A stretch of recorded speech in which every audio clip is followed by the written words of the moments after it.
ሰላም ሰላም ጤና ይስጥልን ውድና የተከበራችሁ የጤናችን ቻናል ቤተሰቦች እንደሚታወቀው እንግዲህ ጤናችን በፌስቡክ ገጿ በርካታ ተከታዮች ያሏትና ተደጋጋሚ የጤና መረጃዎችን እየለቀቀ ለረጅም ጊዜ የቆየ ቻናል ነው። አሁን ደግሞ በዩቲዩብ ቻናል መጥተናል ማለት ነው። እንግዲህ ይሄ ዩቲዩብ ቻናል ያለው ሰብስክራይብ አነስተኛ ነው።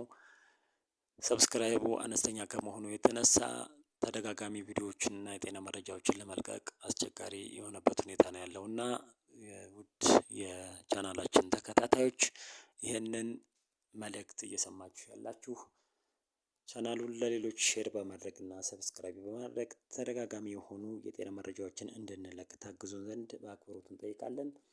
እንግዲህ ቻናላችን ከተከፈተ ለረጅም ዓመታት ነው። አሁን ደግሞ ዩቲዩብ ቻናል